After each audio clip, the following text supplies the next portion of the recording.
Hi, my name's Naomi Sese and you're watching BLC TV.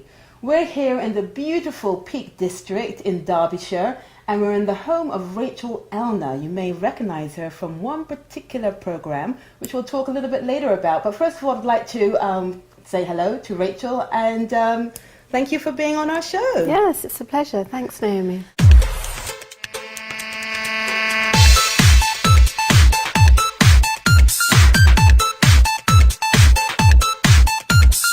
Now, we know you from the Dragon's Den, right? Yes. You were one of the first females. You were the first. Yes, I weren't you? was one of the founding 5 dragons, so the token female on the original lineup, and I was on series 2 as well. So Wow. And how did all that happen? How did you become a founding member of that show?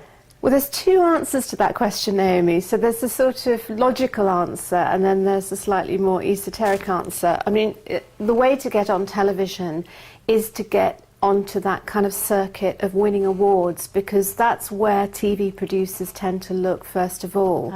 So they'll start looking at high-profile people who are already on that circuit and are kind of in the media spotlight. Right. So I'd just been nominated for Veuve Clicquot Businesswoman of the Year, when the year that Barbara Cassani won it.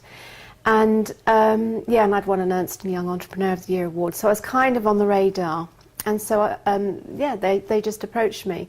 But the slightly more esoteric answer is that when I was young, I always used to say to my grandma, one day I'm going to be on television. So I really early on set that intent. And it's interesting because my brother is an actor and he went to drama school and got his equity card and has kind of tried his whole life to be famous. And here I am, just, you know, have actually become a celebrity just through, I think, that intent setting. It's amazing what you can attract in when you just send out that message. Absolutely. And I love what you just said right there, because, you know, creating that intent about what you want in your life is so powerful. I remember when I was younger, I wanted to be a movie star. Yes, I did. I wanted to be a movie star.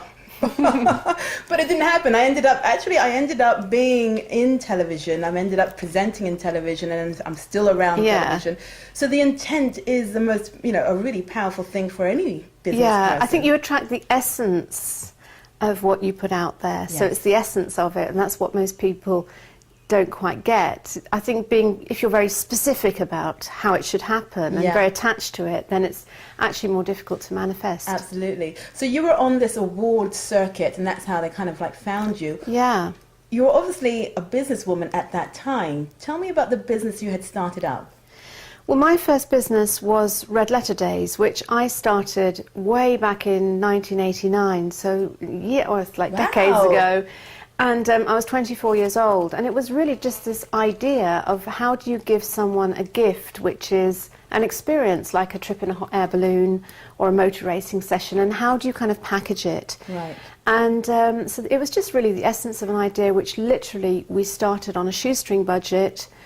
I just put all my savings into it. Had a disastrous first 18 months, I have to say, so I know how difficult it is to actually get something. You have this great idea, but to actually make it happen is really tricky. And then after 18 months, everything suddenly transformed. I had a major breakthrough and never looked back. And actually from that moment on, really hard work, but it's amazing when you turn the corner how fast a business can open up.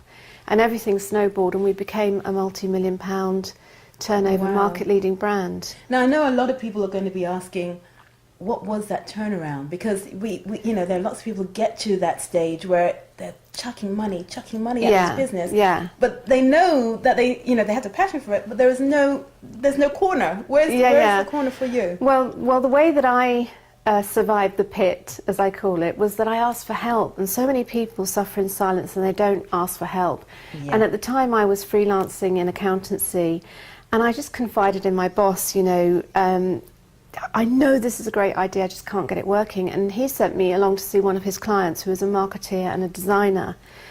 And with this guy's help, he took me under his wing. He was my first great mentor, and he redesigned all of the brand collateral and created this little fold-out poster, and we put it as an insert into Sunday supplement magazines in the first week of December. Wow. As a Christmas gift piece of marketing. And just the phones started ringing off the hook. And so I discovered two things: the importance of getting expert help, and also the importance of branding and marketing collateral, because marketing has to work in 7 seconds. That's the one thing, and most people just don't get it across very fast. Not just what you do, but what's in it for the customer. Yes. And when you get that working in your favour, it's really magical from a marketing point of view. Yeah, and I think that's something that quite a lot of people don't quite get as well, is that you said that branding is pretty important, and it has to be like 3 seconds, bang, you've got to have that information there. And also that, to ask for help. Being an entrepreneur is a lonely place sometimes, isn't it? You're like sitting there and you're like, how do I go about doing it? You see people saying self-made millionaire. Well, I don't believe that people are self-made millionaire. I think they made it in a group, a power team.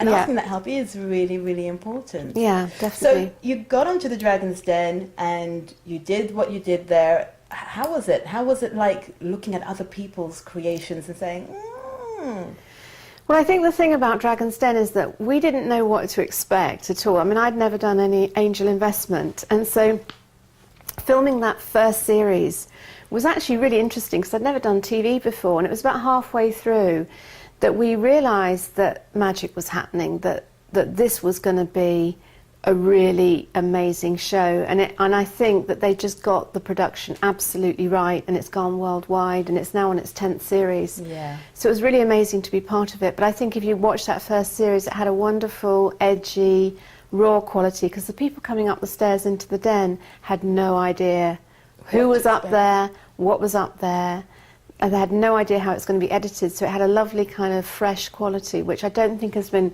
It's become a bit formulaic since. Yeah. So after the Dragon's Den, what happened? Well, the interesting thing that when I was filming Dragon's Den, and really I was doing it for publicity for my business, actually behind the scenes my business was unravelling.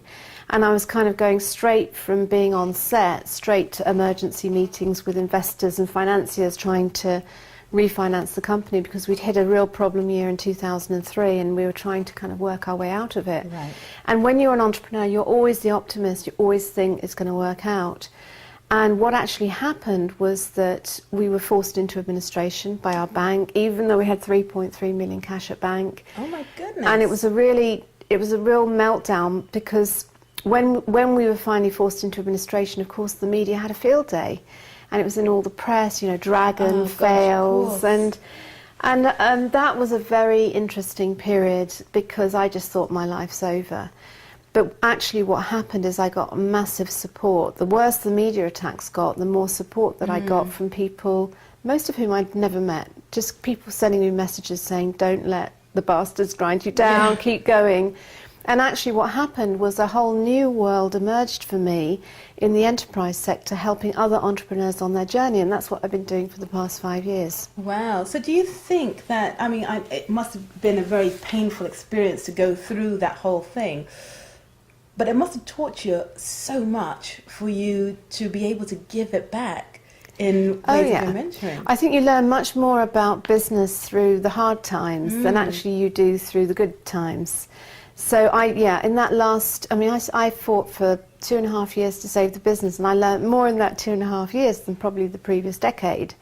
So being able to bring all of that experience together, and I wrote a book about it called Business Nightmares, not just about my own meltdown, but also the stories of 20 other hugely successful entrepreneurs who'd hit a problem on their journey and how they survived, or if they failed, how they then went on to reinvent themselves. So it was quite a cathartic experience to write that book. Right. Well, I think that's another book that you should add to your book collection, Business Nightmares.